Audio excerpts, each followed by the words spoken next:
नमस्कार, capital TV Bihar देख रहे हैं आप और मैं हूं आपके साथ शिवानी नतूरी। बिहार के नेता विपक्ष यानी तेजस्वी यादव ने केरल से वापसी के बाद पटना एयरपोर्ट पर नीतीश कुमार सरकार और भारतीय जनता पार्टी पर तीखा हमला बोला और कई मुद्दों पर उन्हें घेरा। उन्होंने कहा कि सरकार ने जनता को दिए गए वादों जैसे महिलाओं के लिए आर्थिक मदद और मुफ्त बिजली जैसे मुद्दों को पूरा नहीं किया और सिस्टम का दुरुपयोग करके सिर्फ सत्ता में बने रहने की कोशिश हो रही। तेजस्वी ने शराबबंदी की विफलता, महिला आरक्षण में वृद्धि की मांग और मुख्यमंत्री की सुरक्षा और शासन प्रशासन पर सवाल उठाते हुए विपक्षी खेमे की गेंद सरकार के पाले में डाल दी। उनके तेवर के बाद राज्य में सियासी पारा और चढ़ गया। खासकर कानून व्यवस्था और सरकार के कामकाज को लेकर बहस तेज हो गई है। तो क्या कुछ चल रहा है, आइए जानते हैं विस्तार से। मुद्दा और चुनौती। तेजस्वी यादव ने एयरपोर्ट पर मीडिया से बात करते हुए बिहार सरकार और भारतीय जनता पार्टी पर जमकर प्रहार किया। तेजस्वी ने शराबबंदी से लेकर महिला आरक्षण और मुख्यमंत्री की सुरक्षा जैसे गंभीर मुद्दों पर सरकार को घेरा है। केरल से वापसी के बाद तेजस्वी ने सकारात्मक माहौल का दावा करते हुए कहा कि वहां राजद 3 सीटों पर मजबूती से चुनाव लड़ रही है। वहीं बिहार की राजनीति पर तंज कसते हुए उनका कहना है कि सत्ता में बैठे लोग काम करने के बजाय केवल सिस्टम का दुरुपयोग कर चुनाव जीतने में माहिर हैं। उन्होंने सवाल उठाया कि क्या महिलाओं को 2 लाख रुपए देने और मुफ्त बिजली का वादा पूरा हुआ? उल्टे बिजली के दाम बढ़ाकर जनता पर बोझ डाल दिया। शराबबंदी और टीटीएम की राजनीति। शराबबंदी की विफलता पर भी उन्होंने कड़ा रुख अपनाते हुए तेजस्वी ने कहा कि सरकार की आंखों के आंसू सूख चुके हैं और शर्म बची नहीं है। सत्ता में बैठे लोग ही शराबबंदी की धज्जियां उड़ा रहे हैं। उन्होंने आगे कहा कि नीतीश कुमार के प्रभाव में कम होने के बाद भाजपा के नेता टीटीएम यानी कि चापलूसी में लगे हैं। हर किसी के मन में मुख्यमंत्री बनने की लालसा है, लेकिन जनता ने किसी के नाम पर मोहर नहीं लगाई। महिला आरक्षण, आरक्षण के अंदर आरक्षण हो। महिला आरक्षण के मुद्दे पर भी तेजस्वी ने साफ किया कि 30% आरक्षण काफी नहीं है, इसे बढ़ाकर 50% किया जाना चाहिए। उन्होंने मांग की कि इसमें आरक्षण के अंदर आरक्षण की व्यवस्था हो ताकि पिछड़ी, अति पिछड़ी और आदिवासी समुदाय की महिलाएं वास्तव में सशक्त होकर आगे बढ़ सकें। सीएम की सुरक्षा और इस्तीफे का कयास। मुख्यमंत्री की सुरक्षा में चूक और वर्तमान राजनीतिक हालात पर भी तेजस्वी ने कहा कि यह स्थिति बहुत अद्भुत है। सीएम फेस का ऐलान जल्द ही होने वाला है। नए सीएम को लेकर मारामारी चल रही है, ऐसा तेजस्वी का कहना है। उन्होंने कटाक्ष किया कि अधिकारी तो मान चुके हैं कि मुख्यमंत्री इस्तीफा दे चुके हैं, बस आधिकारिक पत्र निकालना बाकी है। चुनाव के वक्त ही सबने ये मान लिया है और तेजस्वी की ये बौखलाहट, ये बयानबाजी नए मुख्यमंत्री और बीजेपी की सत्ता में आने को लेकर भी देखी जा रही है। शराबबंदी की विफलता। वहीं दूसरी तरफ मोतिहारी में जहरीली शराब से मरने वाले लोगों की संख्या थमने का नाम नहीं ले रही। इसी बीच तेजस्वी ने शराबबंदी पर तंज भी कसा। सदर अस्पताल में इलाजरत जोधा मांझी की अभी मौत हो गई। मृतक जोधा मांझी तुरकोलिया थाना क्षेत्र के शंकर सरैया के रहने वाले थे। शराब पीने के बाद तबीयत खराब होने पर जोधा को सदर अस्पताल में इलाज करवाया गया। बताया जा रहा है कि सुबह तक उनकी तबीयत ठीक थी, लेकिन दोपहर में वो अचानक बिगड़ गई और उनकी मौत हो गई, जिसके थोड़ी देर बाद ही जोधा मांझी ने सदर अस्पताल में दम तोड़ दिया। सूत्रों से मिली जानकारी के मुताबिक जहरीली शराब से कई लोगों की मौत होती जा रही है। कल भी 2 लोगों की मौत हुई, जिसके बाद मृतकों की संख्या बढ़कर 10 हो गई है। मृतक के परिजनों का रो रो कर बुरा हाल है। वहीं कई लोग अभी भी अलग अलग अस्पतालों में जिंदगी की जंग लड़ रहे हैं। इस बीच तेजस्वी ने शराबबंदी की कानून को लेकर भी कई सवाल सरकार पर उठाए। इस घटना के बीच 5 अप्रैल को शराबबंदी के 10 साल भी पूरे हो गए। इस घटना को लेकर विपक्ष पूरी तरह से सरकार पर हमलावर है और एक के बाद एक शराबबंदी पर निशाना साधा जा रहा है। नेता प्रतिपक्ष तेजस्वी यादव ने तो पोस्ट तक किया। मोतिहारी में जहरीली शराब के कारण 4 लोगों की मौत, 6 लोगों की आंखों की रोशनी चले जाना और कई लोगों के हालात गंभीर होना अत्यंत दुखद है। ये घटना एक बार फिर एनडीए सरकार के शराबबंदी कानून की विफलता और उसकी गंभीर खामियों को उजागर करती है।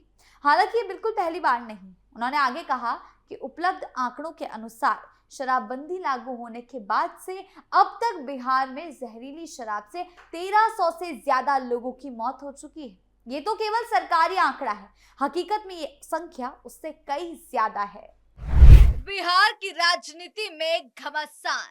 तेजस्वी की राजनीतिक जमीन का कमजोर होना कई कारणों से जुड़ा हुआ है। तेजस्वी यादव की शैली में अक्सर कंप्लायंस और नीतिगत समाधान पर ध्यान देना नहीं दिखा जाता। हाँ, बात सही है, शराबबंदी पर वो सवाल उठा रहे हैं, सरकार पर इस मामले में सवाल उठना भी चाहिए, लेकिन तेजस्वी सिर्फ सरकार पर दबाव बनाने की कोशिश करते हैं लेकिन खुद ही विफल हो जाते हैं। इसका सीधा मतलब है वो समस्या तो उठाते हैं लेकिन समाधान नहीं करवा पाते। इससे ग्रामीण और शहरी इलाकों में उनकी पार्टी का असर कम होता जाता है। एक और चुनौती यह है कि तेजस्वी की राजनीति कभी कभी केवल सिर्फ सियासी बहस, तर्क वितर्क तक सीमित रह जाती है। जब जनता रोजमर्रा की समस्याओं के समाधान की उम्मीद करती है, तब सिर्फ सवाल पूछना, आरोप लगाना पर्याप्त नहीं होता। इससे उनकी पार्टी के लिए जन समर्थन बनाए रखना मुश्किल हो जाता है और इसी का खामियाजा उन्हें विधानसभा चुनाव में भुगतना पड़ा 2025 के। राजनीतिक जमीन को मजबूत करने के लिए जरूरी है कि नेता सवाल पूछने के साथ साथ समाधान और जमीन पर कार्यान्वयन पर भी ध्यान दे, जो तेजस्वी ने ना पिछली बार दिया और ना ही अब देने के मूड में दिखाई दे रहे हैं। इसके अलावा उनकी राजनीति हमेशा सवालों के घेरे में होती है।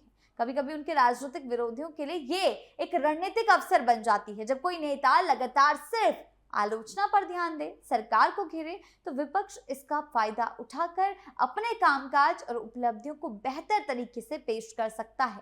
इससे तेजस्वी का संदेश हमेशा कमजोर हो जाता है और उनकी पार्टी की राजनीतिक जमीन पर असर पड़ता है। शराबबंदी एक बहुत बड़ा मुद्दा है। तेजस्वी ने इन मामलों में सवाल उठाकर एकदम सही काम किया, लेकिन जिस तरह से वो सवाल उठा रहे हैं वो काफी गलत है।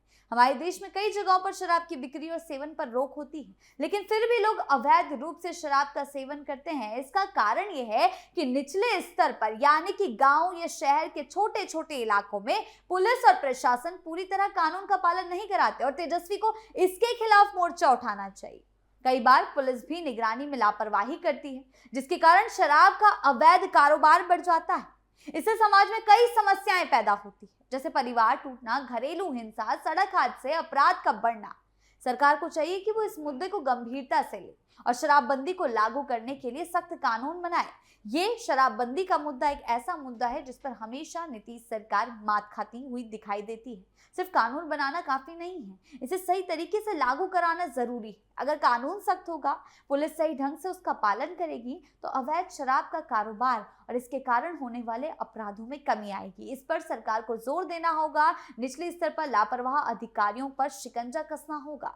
इसके अलावा लोगों को शराब के नुकसान के बारे में जागरूक करना होगा, ताकि जागरूक समाज रहेगा तभी कानून जो बना हुआ है उसे सही से स्थापित किया जा सकेगा। इसीलिए शराबबंदी केवल नियमों का मामला नहीं है, ये समाज की सुरक्षा और स्वास्थ्य का मामला भी है। सरकार और पुलिस दोनों को मिलकर इसे लागू कराना होगा और लापरवाही को खत्म करना होगा, और इसीलिए सरकार को ऐसे लापरवाह अफसरों पर एक्शन लेने की जरूरत है। तभी समाज में शांति, सुरक्षा और स्वास्थ्य बनाए रखा जा सकता है। हालांकि नेता प्रतिपक्ष तेजस्वी यादव ने सरकार और भाजपा पर कई गंभीर आरोप लगाए इन दिनों। शराबबंदी, महिला आरक्षण, मुख्यमंत्री की सुरक्षा, कई मुद्दों पर उन्होंने अपनी प्रतिक्रिया दी। लेकिन ये कहना गलत नहीं होगा कि ये रणनीति ज्यादा समय तक टिकने वाली नहीं है। सरकार को घेरना नेता प्रतिपक्ष का जिम्मेदारी है, वो सरकार को घेरना चाहिए, लेकिन उनकी राजनीति सिर्फ आरोप और सवाल उठाने तक सीमित है, जबकि जनता के सामने रोजमर्रा की समस्याओं का समाधान, ठोस नीतिगत कार्रवाई नहीं दिख रही। केवल आलोचना करने से भले ही अस्थायी सियासी ध्यान आकर्षित हो सकता है, लेकिन लंबे समय तक जनता का भरोसा और समर्थन बनाए रखना मुश्किल हो जाता है।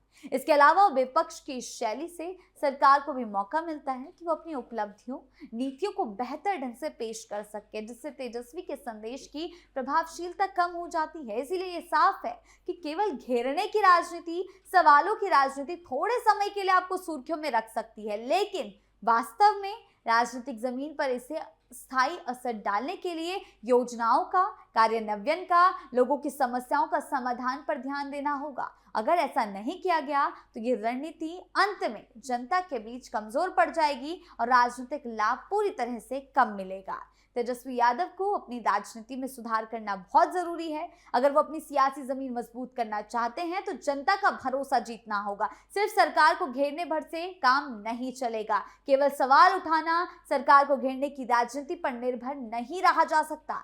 जनता आरोपों और बहसों की राजनीति से काफी ऊपर उठ चुकी है, वो काम चाहती है। इसीलिए तेजस्वी को अपनी रणनीति में कोई कदम उठाना होगा। उन्हें यह देखना होगा कि उनके मुद्दे, शराबबंदी की विफलता, महिला आरक्षण, मुख्यमंत्री की सुरक्षा के लिए ठोस उपाय क्या हो सकते हैं।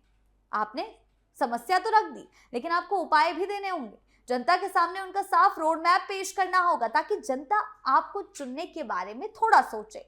इसके साथ ही ग्रामीण और शहरी इलाकों में लोगों की रोजमर्रा की समस्याओं को समझना होगा, उनके समाधान के लिए जमीन पर काम करना होगा, जो अभी फिलहाल तेजस्वी नहीं कर रहे हैं। सिर्फ उनको आलोचना करने से मतलब है, समर्थन हासिल करने से मतलब है, लेकिन इस तरह से आलोचना करने से समर्थन नहीं मिलेगा।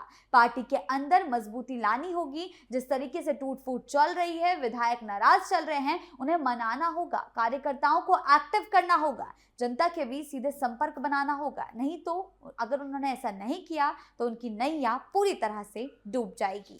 आपकी इस बारे में क्या राय है, हमें कमेंट सेक्शन में जरूर बताएं। धन्यवाद।